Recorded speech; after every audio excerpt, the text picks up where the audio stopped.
Glória a Deus, glória a Deus, bom dia.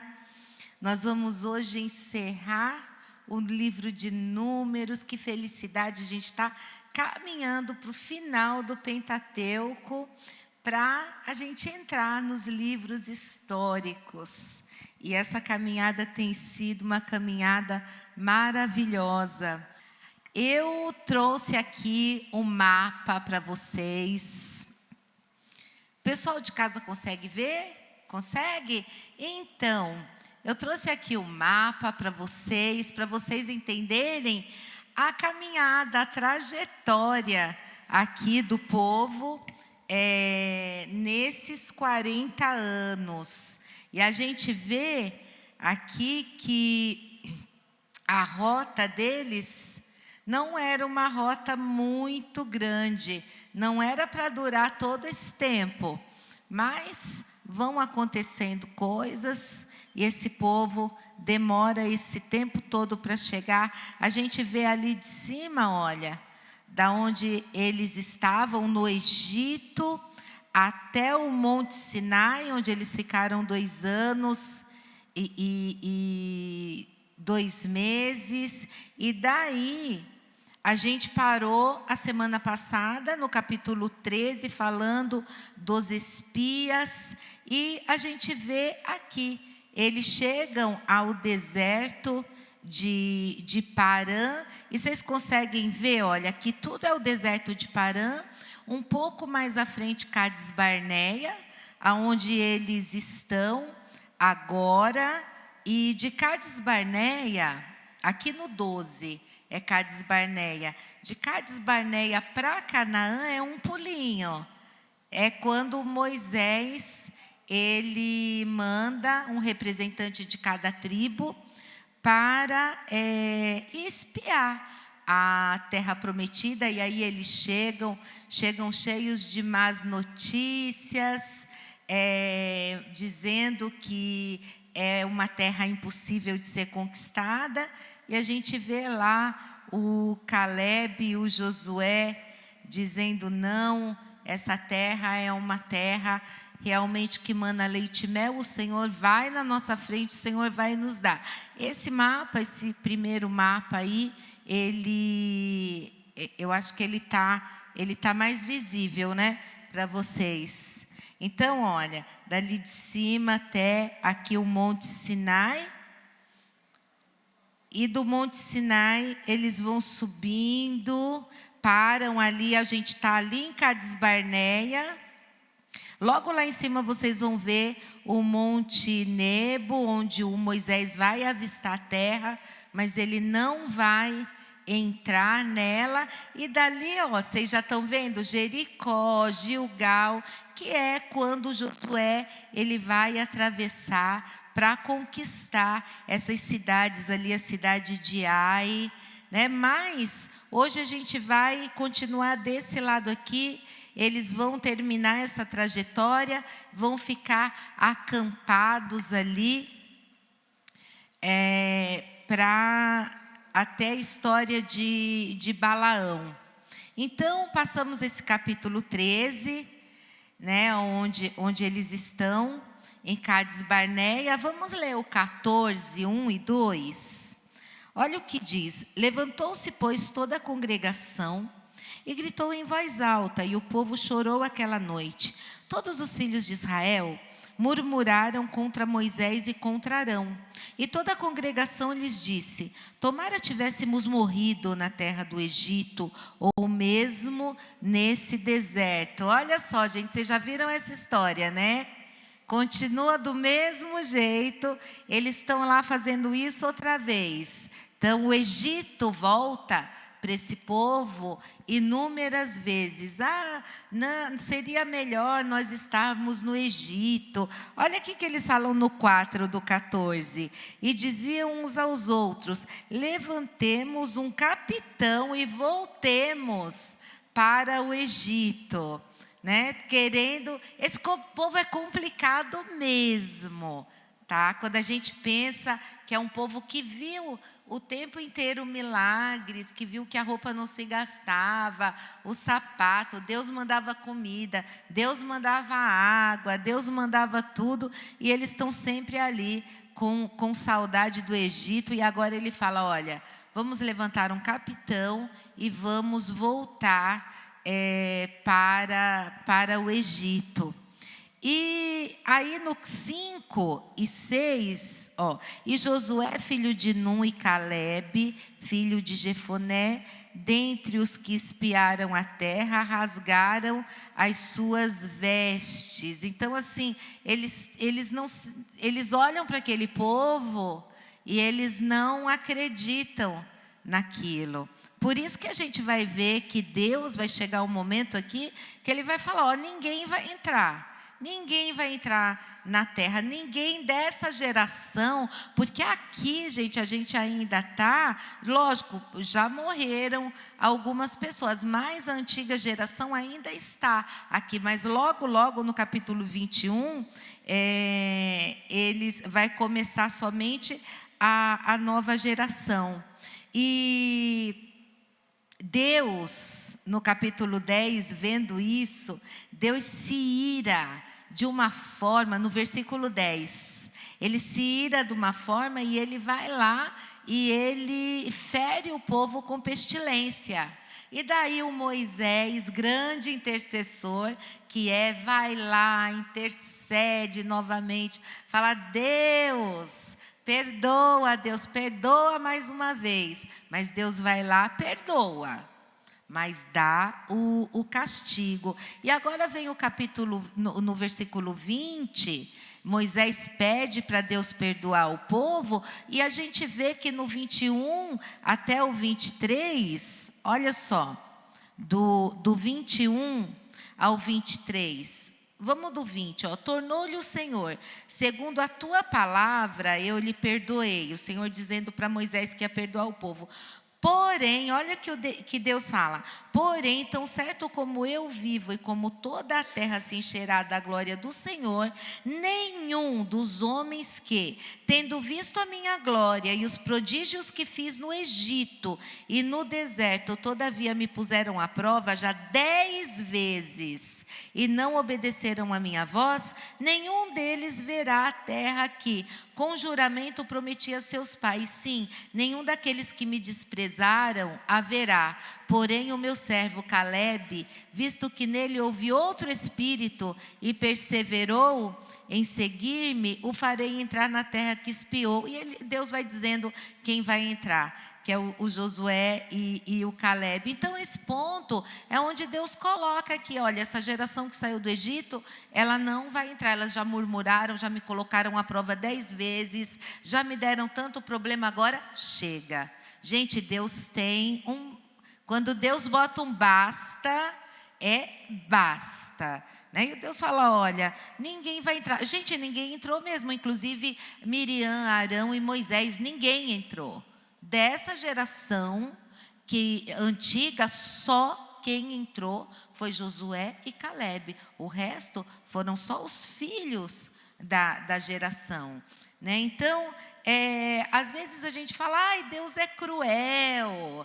Por que Deus não fez, não deixou, não perdoou? Gente, Deus já vinha perdoando esse povo 40 anos quase perdoando esse povo. Chegou uma hora que não dá. Eles falavam, nossa, que saudade do Egito. No Egito a gente comia de graça. Então 10 vezes Deus ouviu isso, 10 vezes Deus perdoou. Agora Deus falou, não. Aceita o argumento de Moisés, perdoa, mas ele fala, não vão entrar. As únicas exceções são Calebe e Josué. No 16, a gente vê uma rebelião nessa história.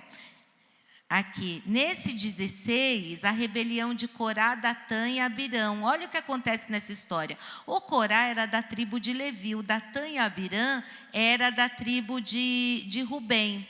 Ou seja, o Corá, ele é levita. Esses dois não são levitas. o Datã e o Abirã. Mas o Corá, ele é um levita. E olha o que ele fala aqui no versículo 3.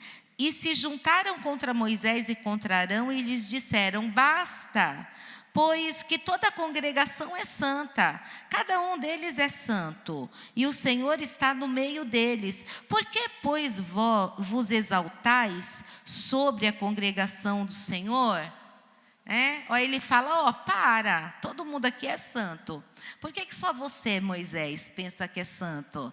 Por que só você e Arão pensam que são santos, que são aí os bambambãs, os chefes? E eles começam a questionar a autoridade de Moisés. E aí Moisés, como sempre, primeiro ele vai lá, se coloca diante de Deus, e daí ele fala no versículo 5, aqui e falou a Corá e a todo o povo e a todo o seu grupo, dizendo: amanhã pela manhã o Senhor fará saber quem é dele e quem é o santo que ele fará chegar a si. Aquele a quem escolher fará chegar a si. Então, o Moisés falou: olha, amanhã vocês vão saber. Amanhã vocês vão ver quem é que vai assistir diante do Senhor. Vocês vão colocar um incenso aqui, vocês vão colocar fogo. Deus vai mandar fogo do céu. Vamos ver, vai acender um incenso ou o fogo vai queimar vocês? Então, essa turma, eles foram realmente queimados pelo fogo. Deus mandou fogo do céu. Imagina, gente, toda a congregação, e Moisés fala: tá bom, vamos ver aí. Quem que é do Senhor? Moisés pega, chama a família dos 3. Elas estavam ali também, diante de toda a congregação. E os 3, e Moisés e Arão, e eles acenderam o incenso e clamaram a Deus. Moisés clamou a Deus, falou: olha, ou vai queimar um incenso ou vai queimar vocês. Deus vem, manda fogo, queima Corá, Datã e Abirã, e a terra se abre e engole a família dos 3 que estavam lá. Porque o Corá, ele já era, gente, da tribo de Levi. Ele já trabalhava ali para o Senhor, só que para ele não era suficiente. Ele queria, era o lugar do Arão. Ele queria, era ser sumo sacerdote. Ele queria que a família dele tivesse a importância da família do Arão. Só que Deus, ele escolheu Arão. O Corá, ele não estava satisfeito em servir na casa do Senhor, em servir na obra do Senhor. Ele queria ser o cara, Ele queria mesmo, era o lugar do Arão. E Deus vai e ele manda, eles fazem isso e Deus abre a terra. Aí os rubenitas, eles não eram levitas, mas olha só lá no 16, 12, 14, qual que era o problema dos rubenitas? Por que eles estão ali junto com a família do Corá para contestar a autoridade de Moisés?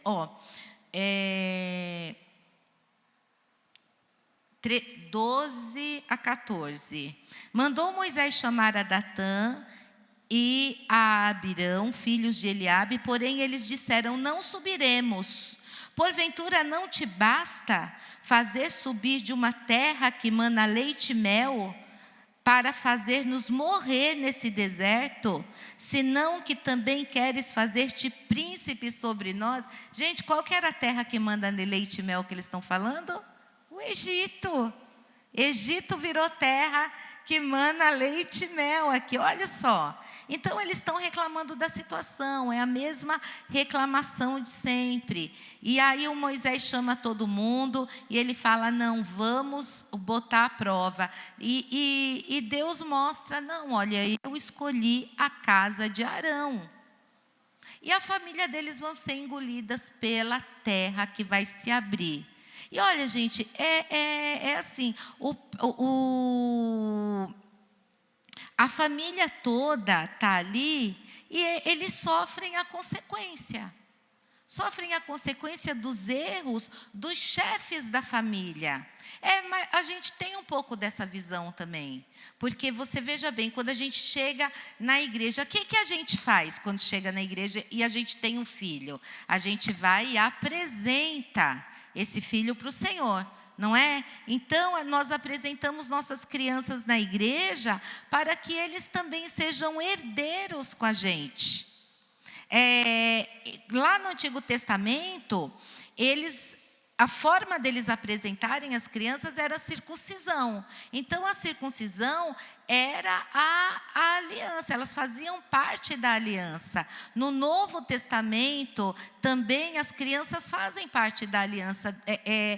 Quando a gente apresenta, quando passam pelo batismo. Esse é o lado positivo da consequência, mas existe também o lado negativo da consequência. E o lado negativo, tanto o positivo quanto o negativo, eles acontecem naturalmente. Então, um pai que mata, que rouba, que bebe, que é corrupto, né? Que é preso. Por exemplo, o filho, ele vai levar as consequências disso. Às vezes diretamente, às vezes indiretamente, mas ele vai acabar levando essas consequências. São as consequências naturais de todas as coisas. Então, a gente tem aqui essa rebelião do capítulo 16 e quando a gente vê, a terra se abriu, engoliu todo aquele povo. Quando a gente vê, no final do capítulo, o povo já está reclamando de novo. Então, gente, em Números, a gente viu tantas vezes a rebeldia do povo. A gente viu em Números um povo murmurando, reclamando, levantando oposição contra Moisés. E no capítulo 17, Deus ele vai fazer florescer o bordão do Arão. Né? Deus está mostrando ali com isso, olha, eu estou mostrando para vocês, por A mais B, que foi Arão que eu escolhi, tá? Está aqui. Deus faz florescer o bordão dele. Olha, eu escolhi Arão, eu escolhi Moisés. Para de fazer oposição contra eles. No capítulo 20, a Miriam morre. Acontece as águas de Meribá, onde Deus fala para Moisés, olha, você não vai entrar na terra. Gente, já pensou? Um homem como Moisés, né? Aí, às vezes, a gente se acha, não tem aquele negócio que a gente vai acostumando com o pecado? A cauterização da mente. E a gente fala, não, porque Deus me ama, porque Jesus me ama, porque não sei o quê. E a gente vai, sabe aqueles pecados repetidos, né? Que a gente, lembra que esse povo repetiu o mesmo milagre? Chegou uma hora que Deus falou, basta.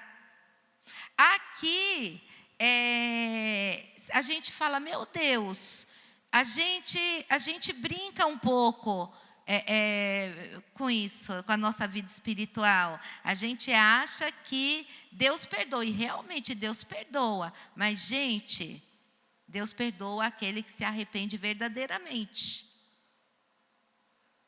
E quando a gente olha e fala, meu Deus, um homem feito Moisés, que Deus falava face a face com ele, nós estivemos no Sinai. Gente, só de estar ali, você fala, Deus. E pensar que Moisés subia aqui, Moisés ficava aqui falando com o Senhor falava com Moisés. Moisés era um homem muito especial, um libertador, é um tipo de Cristo. Aqui no Antigo Testamento, chegou uma hora que Deus fala, você não vai entrar.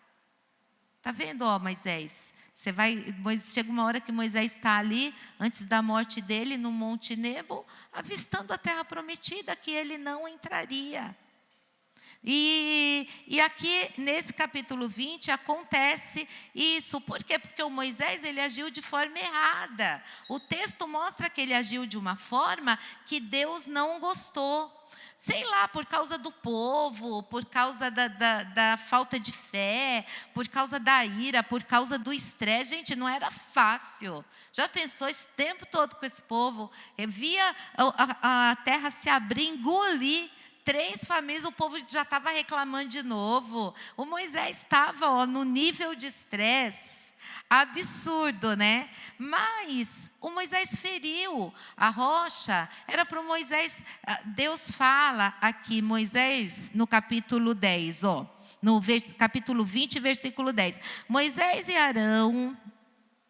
É isso mesmo?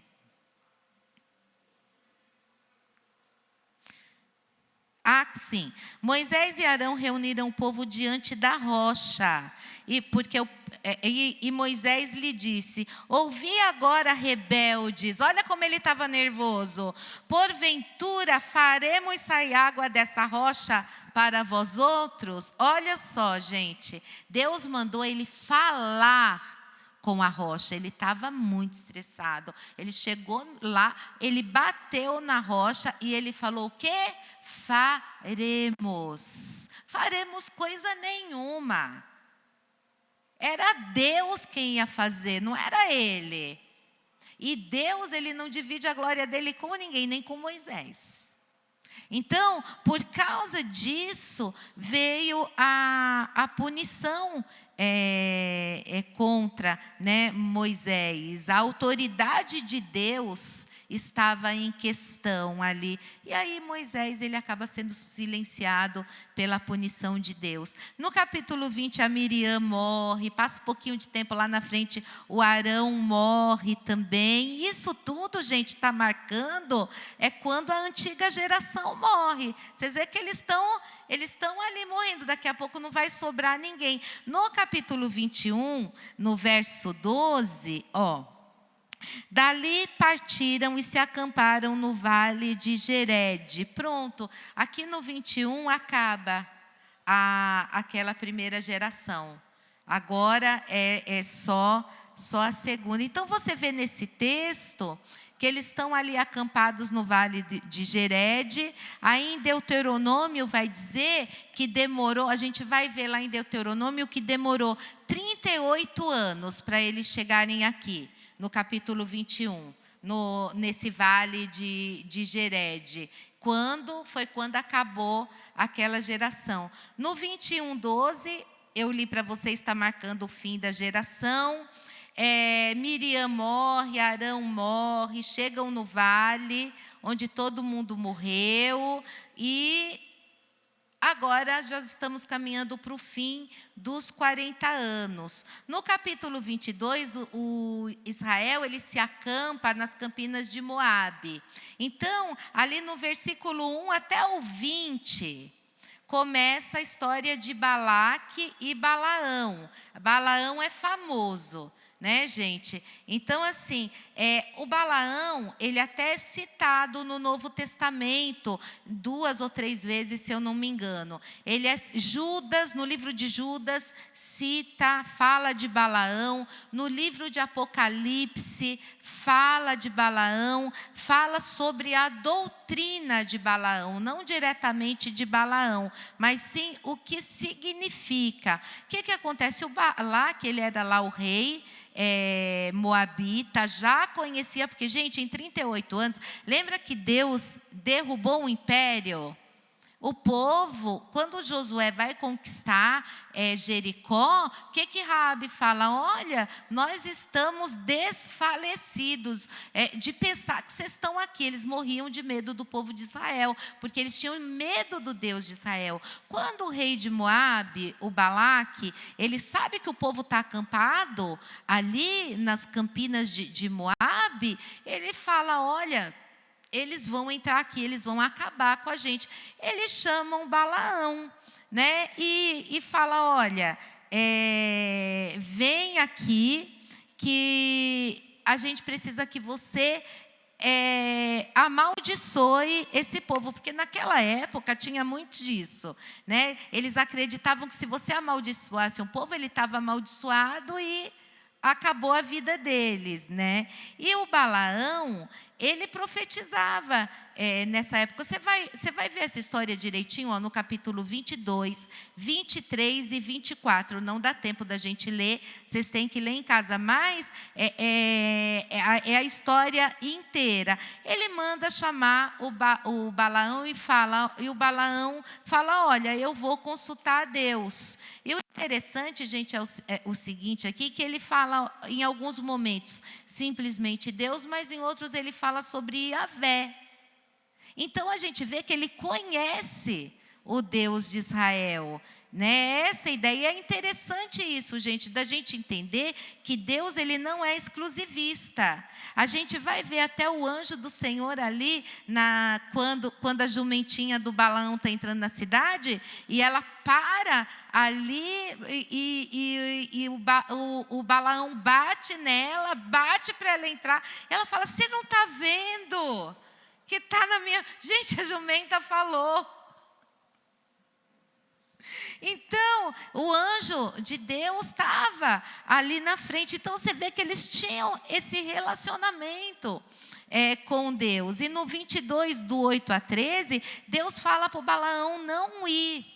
Mas aí chegam os príncipes de Moabe e eles falam, não, olha, tem uma grana aqui para você. E o Balaão tinha lá um caráter, né? Ele gostava de uma grana, era um profeta vendido. Ele fala, não, eu preciso ganhar essa grana. E aí chega uma hora que Deus até fala assim, ó, vai, mas você não vai falar o que eles querem que você fale. Você vai falar o que eu quero que você fale. O anjo do Senhor fala lá para o Balaão. E o Balaão, ele vai, né? E quando chega nesse episódio da jumenta, a gente vê que se acende a ira do Senhor contra o Balaão. Acho que é no 22, 15 e 20. Deixa eu ver se é isso mesmo. Não, no 22, 32, fala assim, ó. Então o anjo do Senhor lhe disse, por que já 3 vezes espancasse a jumenta? Eis que eu saio como teu adversário, porque o teu caminho é perverso diante de mim. Olha só, gente, mas que história é essa? Como é que pode isso? Uma hora Deus fala para ele, não, tá bom, vai, mas você vai falar o que eu quero. Outra hora, né, já... O anjo fala, olha, eu vou diante de você. Por quê? Porque o Senhor viu no caminho que não mudou o coração dele. Ele estava indo lá, mas ele estava indo pelo dinheiro. Era a única coisa que interessava para ele. Por isso que fala, olha, acendeu-se a ira do Senhor, Deus está com raiva. O texto não explica, mas é claro que Deus percebeu que a intenção do Balaão, ela não era uma boa intenção, né? E aqui nos próximos capítulos de Números, não vai mostrar isso, não vai mostrar essa perversidade que se fala aqui, né? Por quê? Porque depois que acontece o episódio da jumenta, o Balaão se arrepende. Ele realmente se arrepende. Ele se arrepende, ele vai lá e ele faz o que o anjo mandou ele fazer. Né? Só que, quando termina, e ele chega lá e o rei vem e está ali pagando para ele amaldiçoar, e por 3 vezes o rei fala amaldiçoa, e 3 vezes ele abençoa, e ainda fala assim, ó, e se prepara que eles vão entrar aqui e eles vão acabar com você. Mas o Balaão, ele fala, olha, eu vou embora. Mas daí a gente vê que ele não foi embora. Ele ficou por ali, e depois que ele abençoa Israel, ele fica. E no capítulo 31, no capítulo 31, no versículo 16, explica que a prostituição de Balaão foi o conselho, a prostituição de Israel foi por causa do conselho de Balaão. O que aconteceu? O Balaão disse que ia embora, depois do episódio ele não foi, ele fica ali, porque no 31 a gente vê que ele ficou, porque foi por causa dos conselhos dele que Israel pecou. Provavelmente o rei fala assim, e agora?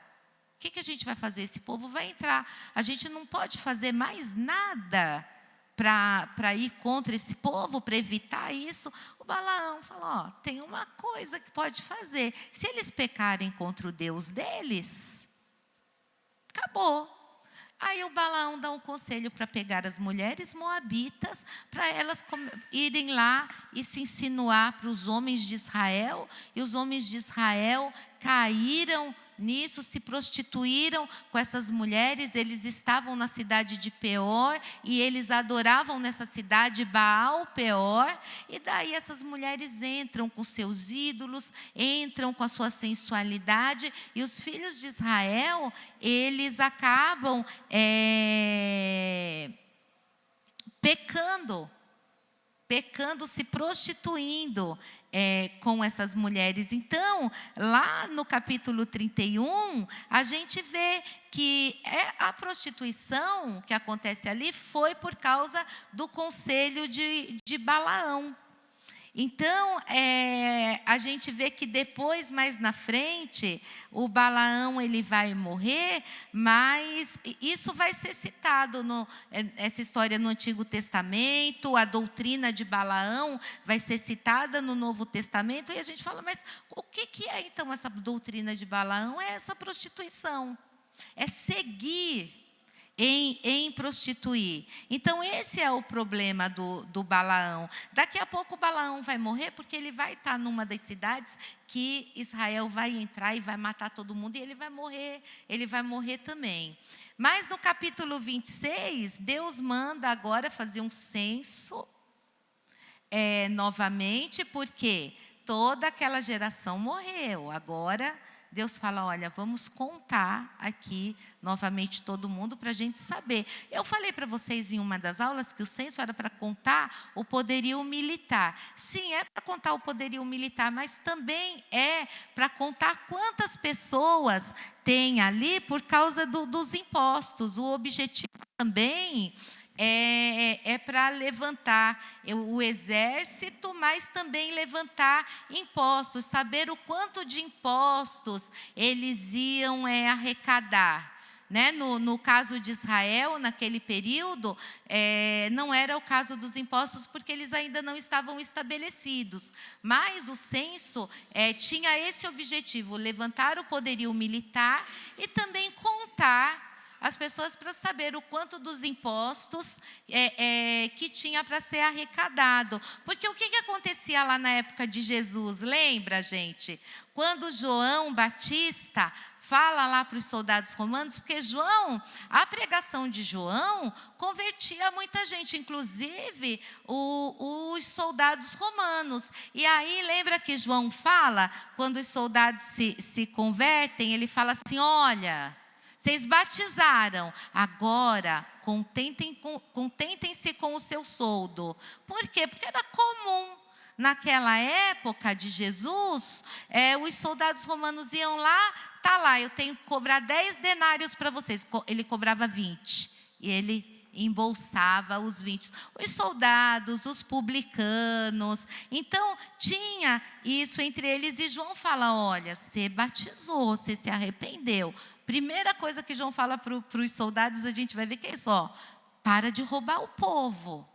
Né? Então, o censo, ele servia para contar quantas pessoas tinham ali, para saber quantos de impostos também. No capítulo 33, é um resumo das caminhadas de Israel, desde a saída do Egito até chegar em Moabe. A gente vai ter esse resumo todo, né? E aí no versículo 38 fala que foram 40 anos de peregrinação. E aqui dá detalhes, no 33, de todos os lugares que eles passaram. E nós não vamos encontrar na Bíblia nenhum outro capítulo que fale sobre isso, relembrando com toda essa riqueza de detalhes, todos os acampamentos, né? E vai falar da morte de Arão, mas o Arão não morreu ali. O Arão morreu em um desses acampamentos que eles estão contando. Tá? Eles estão aí contando a história. No 35 são novas leis, instruções sobre os levitas. Lembram que eu falei para vocês que os levitas, eles ficaram com 48 cidades. 42 cidades eram para eles habitar, né? E 6 cidades eram as cidades refúgio. E aí a gente vê as leis sobre os homicidas, leis sobre a cidade refúgio e a vingança de sangue.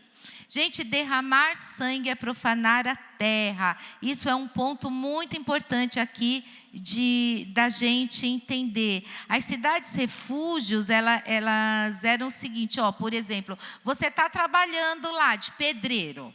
Aí teu ajudante está lá, você está trabalhando, aí te joga um tijolo, bate na sua cabeça, você cai da escada, morreu. Foi um acidente, mas você morreu, não é? Mesmo que o amigo está distraído, acertou lá a sua cabeça, você caiu morto, foi um acidente. Só que o pessoal naquela época não queria saber disso. O pessoal queria vingança. Faleceu, meu irmão morreu, eu vou te matar a espada. Então não tinha essa conversa. E a gente vai ver isso na Albânia. Na Albânia acontece isso até hoje. Os vingadores de sangue. A cultura lá é o seguinte, dentro de casa eles não te matam. Tanto que missionários saem para lá, médicos, dentistas que saem como missionários, eles atendem o povo em casa. Por quê? Porque se botar o pé na rua, eles te matam. Então, ainda, porque tem vingança. E você vê, olha, e é exatamente o que está acontecendo aqui. Nessas cidades refúgio, você matou alguém por acidente, até intencionalmente. Você matou, a pessoa corre para a cidade de refúgio. Quando você está lá, o pessoal sabe que você está lá, não pode entrar para se vingar. Aí, se for um acidente, tua família vai para lá, vai morar lá, você vai ficar lá até o último vingador de sangue da família lá do morto.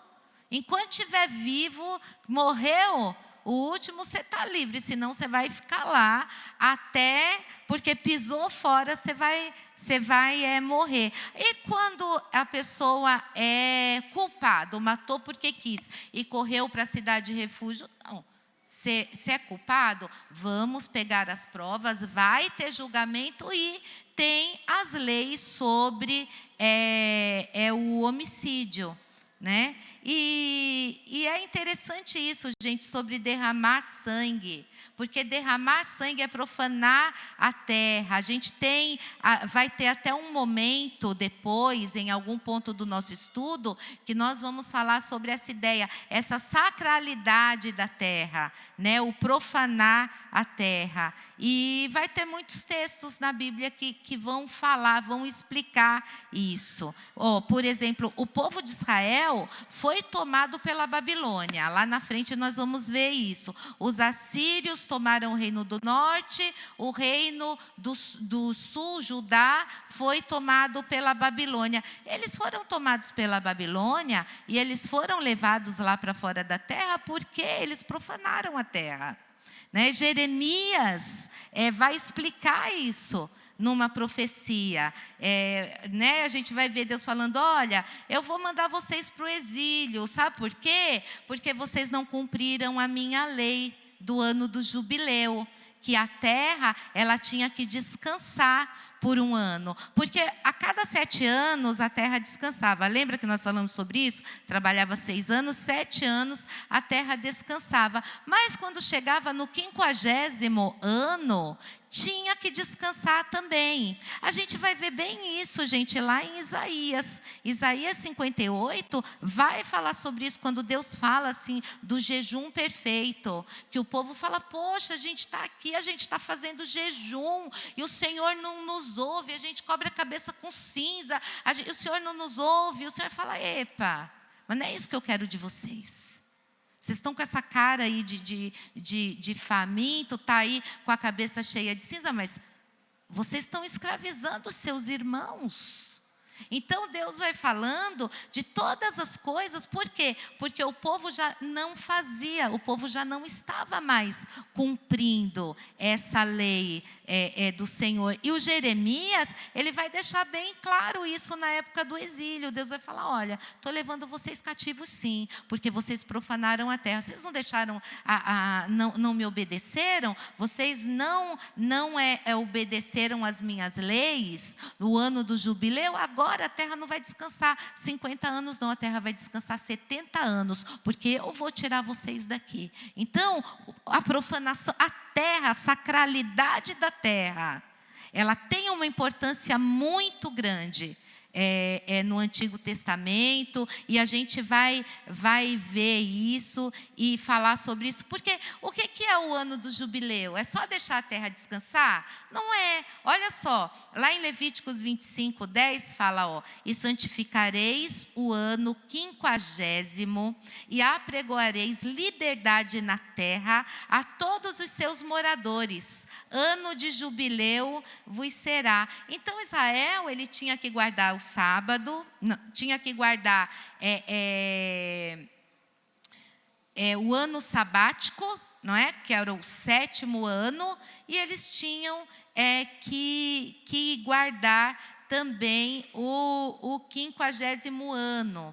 Que, gente, de certa forma, o ano do jubileu era um ano inteiro festivo. Por quê? Porque era um ano de liberdade. Guardar o jubileu significava demonstrar a fé que Israel tinha em Deus, a fé que eles seriam supridos por Deus. Era um ano de agradecimento, um ano de felicidade, né? Com a provisão que Deus dava a eles. Nesse ano do jubileu, todas as dívidas eram perdoadas.